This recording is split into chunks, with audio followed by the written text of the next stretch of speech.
Hello everyone, this is MD Balaruddin. My ID is 12008019 and today we will discuss the introduction of neural network. Basically, we will understand the very basics of neural network and its classification, and we will solve a problem. So without a further ado, let's dive into the topic. So basically, we will discuss the definition of neural network and the basic structure of a neuron and how the training process of a neuron, activation function and sigmoid activation function with a mathematical example, types of neural network and its limitation, and end of the video we will see the real application of neural network.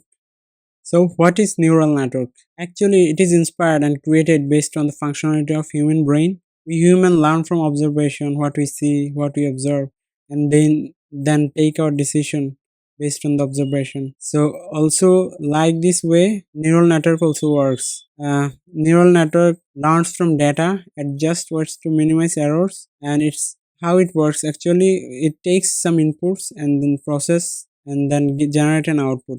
So this is the basic structure of a neural network. We can see that this neural network has three basic layer. And the first layer is input layer, which receives raw data like a pixel values of an image, and then the hidden layers, which transforms the data through weighted connections and activation functions. Actually, it processes data, which will help to generate output. So at the last, we can see the output layer, which gives the prediction, say classify an image whether it's cat or dog, like that. Backpropagation. One of the most important things in neural network is backpropagation. So what is it?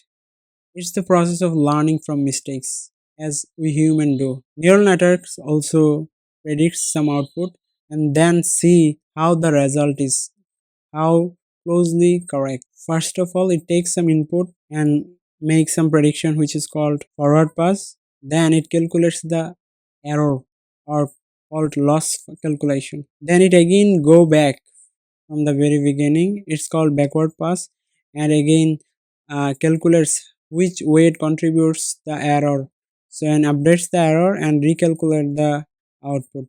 In such way, it reduces its error. So let's learn some activation functions.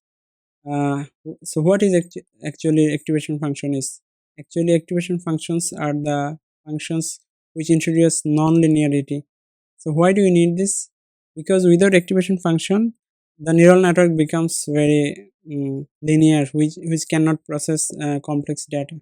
So by the help of activation function, the neural network can enable complex learning. So some common activation functions is sigmoid, rectified linear unit, and tanh. Let's solve a problem of sigmoid activation function.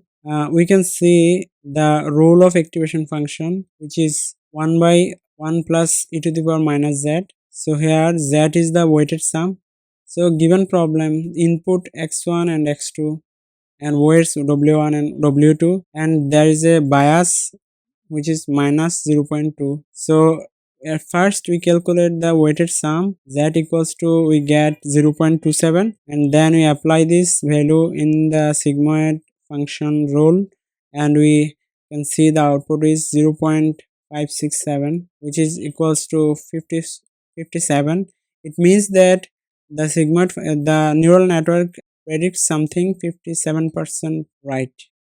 So some major types of neural network is feed-forward neural network, which is basic and data flows one way, and then convolutional neural network, which is used for image processing, and recurrent neural network, which is for sequential data time series, and generative adversarial network, which generates new data. Although neural network is a blessing for us, but there are some limitations of it. So some limitations are vanishing gradients. It requires massive data because with little data, this network can't predict well and produces error. So it requires huge data, and it's like black box decision making is also another limitation, because sometimes experts can also say why an output is produced. And another limitation is trade-off, because when you want to process data fast, we lost the accuracy, but when we want to increase accuracy, we lost some speed, so it takes more time. So at last, let's see some real life application of neural network. So in healthcare, tumor detection is one of the uses of neural network, and autonomous vehicle. You can see in the figure that a car is running without driver. It can detect human being and other objects. So it's also one of the uses of neural network. And in banking system, fraud detection is the most important use of neural network. So this is for today. I hope you enjoyed well. Thanks for watching.